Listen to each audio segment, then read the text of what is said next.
Hi ದೋಸ್ತು, welcome to Tanuja creation. ಇವತ್ತು ನಾನು ನಂದು ಚೂಡಿದಾರ್ ಕಟ್ ಮಾಡ್ತಾ ಇದ್ದೀನಿ. ಓಕೆ, ಸೊ ನಾನು ಫಸ್ಟ್ ನನ್ನ ಚೆಸ್ಟ್ ಲೆಕ್ಕ ನೋಡೋಣ. ಚೆಸ್ಟ್ ಎಷ್ಟು ನಮ್ಮದು 37 + 3 / 4 ಎಷ್ಟಾಗುತ್ತೆ 10. ಸೊ ನಾನು ಚೆಸ್ಟ್ 10 ತೊಗೊಂಡಿದ್ದೀನಿ. ಇದು ಅಷ್ಟು 33 + 3 36 / 4 9. ಇದು ವೆಸ್ಟ್ ಅದನ್ನ ಸೇಮ್.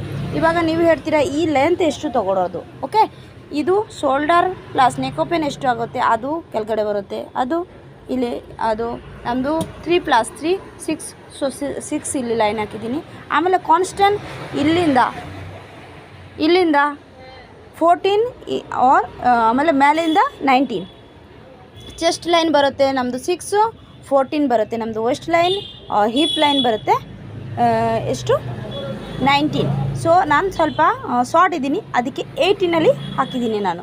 ನೀವು ಇಲ್ಲಿ ಲೆಂತ್ ಸ್ವಲ್ಪ ಜಾಸ್ತಿ ಅವ್ರಿಗೆ ಇಲ್ಲಿ 19 ಕಾನ್ಸ್ಟೆಂಟ್ ಹಾಕಿ. ಓಕೆ, ಸೊ ಇದು ಆಯಿತು ನಮ್ಮದು ಕಟಿಂಗ್.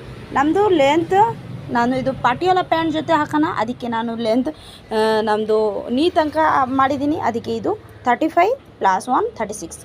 ಓಕೆ, ಇದು ಹಾಕಿ ಕಟ್ ಮಾಡ್ತಾಯಿದ್ದೀನಿ. ಇದು ಸಿಂಪಲ್ ಈಸಿ ಚೂಡಿದಾರ್. ಸೊ ಇವಾಗ ನೆಕ್ ಓಪನ್ ನಮ್ಮದು 6 ಇದೆ. ಇವಾಗ ನಾನು ಫ್ರಂಟ್ ಡೀಪ್ ಬ್ಯಾಕ್ ಡೀಪ್ ಕಮ್ಮಿ ಮಾಡ್ತೀನಿ. ಯಾಕೆ ನಮ್ಮದು ಸ್ವಲ್ಪ ಡೀಪ್ ಜಾಸ್ತಿ ಇಷ್ಟ ಇಲ್ಲ, ಅದಕ್ಕೆ ನಾನು ನೆಕ್ ಡೀಪ್ 5 ಬ್ಯಾಕ್ 4. ಓಕೆ, 4 ಇಲ್ಲಾಂದರೆ 3ನ ತಗೊಳ್ತೀನಿ. ಓಕೆ, ಮುಂದೆ ನಾನು ಈ ಥರ ಸ್ಕ್ವೇರ್ ನೆಕ್ ಮಾಡ್ತಾಯಿದ್ದೀನಿ. ಸ್ಕ್ವೇರ್ ನೆಕ್ ಮಾಡೋಕ್ಕೆ ಟೈಮ್ ಯಾವಾಗ ನೀವು ಇಲ್ಲಿ ಎಷ್ಟು ಇದೆ, ಇಲ್ಲಿ ನಮ್ಮದು 3 ಇದೆ, ಇಲ್ಲಿ ನಾನು ಕಮ್ಮಿ ತೊಗೊಂಡಿದ್ದೀನಿ. ಇಲ್ಲಿನ 3 ತೊಗೊಂಡೆ, ತುಂಬ ಬ್ರಾಡ್ ಕಾಣಿಸುತ್ತೆ, ಅದಕ್ಕೆ ಇಲ್ಲಿ ನಾನು 2.5 ತೊಗೊಂಡಿದ್ದೀನಿ. ಓಕೆ, ಯಾಕೆ ಗೊತ್ತಾ, ಇದು ಕೆಳಗಡೆ ಡೀಪ್ ಜಾಸ್ತಿ ಕಾಣಿಸುತ್ತೆ. ಓಕೆ, ರೌಂಡ್ ಇದ್ದರೆ ಇದು ಕ್ಲೋಸ್ ಆಗಿಬಿಡುತ್ತೆ, ಇದು ರೌಂಡ್ ಇಲ್ಲ, ಸ್ಟ್ರೇಟ್ ಹಿಂಗೆ ಬರುತ್ತೆ.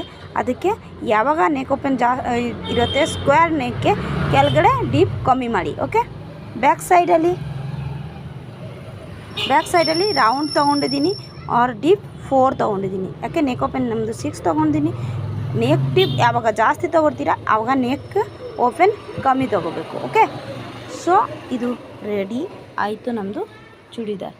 ಓಕೆ, ರೆಡಿ ಆಗಿಲ್ಲ, ಇನ್ನೂ ಹೊಲಿಬೇಕು. Okay, thank you for watching. Bye and take care.